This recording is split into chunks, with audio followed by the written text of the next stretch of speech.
নিজের শ্বশুর বাড়ি গেল। তোমার মেহেন্দি তো খুব ভালো হয়েছে, আমারটা তো কয়েক ঘন্টার মধ্যে হালকা হয়ে গেছে। এটা আমি একটা গাছের পাতা দিয়ে নিজেই বানিয়েছি। আমি দোকানে যাচ্ছি, আমার জুতোটা একবার নিয়ে এসো না।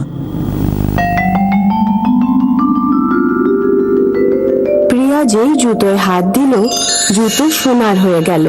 হায় রাম, এটা কি হলো? প্রিয়া সাবান দিয়ে হাত ধুলো, সাবানও সোনার হয়ে গেল। তারপর ও যাই ছুঁতে লাগলো সেটা সোনার হতে লাগলো।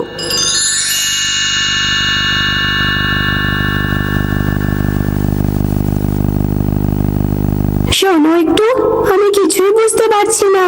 আমি যে জিনিসেই হাত দিচ্ছি সেটা সোনার হয়ে যাচ্ছে। মনে হচ্ছে তোমার মেহেন্দিতে কোনো জাদু আছে। যতক্ষণ তোমার মেহেন্দি ওঠে না ততক্ষণ তুমি আমাকে ছুঁয়ো না, না হলে আমিও সোনার হয়ে যাব।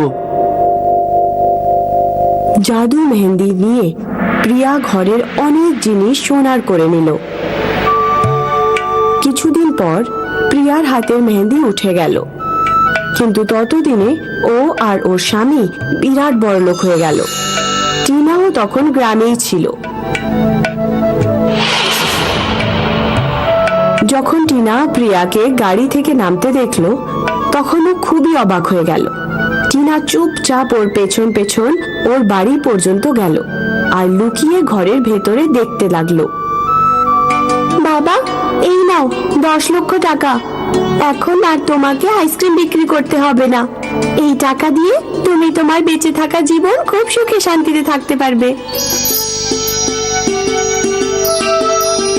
মা, তোমার কাছে এত টাকা কি করে এলো? জাদুই মেহেন্দি দিয়ে বাবা।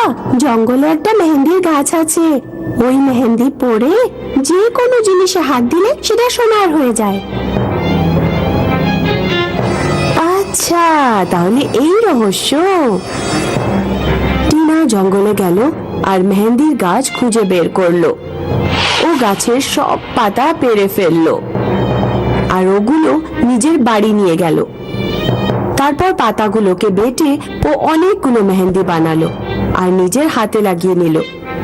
এখন এই জাদুই মেহেন্দি দিয়ে আমি এত সোনা বানাবো যে আগে আসা 7 পুরুষকেও কোনো কাজ করতেই হবে না জীবনে। টিনা সবার আগে একটা বাক্সকে ছুঁলো। বাক্স সোনার বদলে গোবরের হয়ে গেল। এটা কি হলো? বাক্সটা তো সোনার হলোই না। টিনা ওর বিছানায় হাত দিল, বিছানাও গোবর হয়ে গেল। ও যা যা জিনিস ছুঁলো সবই গোবরে পরিবর্তিত হয়ে গেল। টিনার বর বাইরে থেকে এলো। বাইরে এসো টিনা, আমি তোমাকে আমাদের নতুন গাড়ি দেখাবো। না না, আমার থেকে দূরে থাকুন।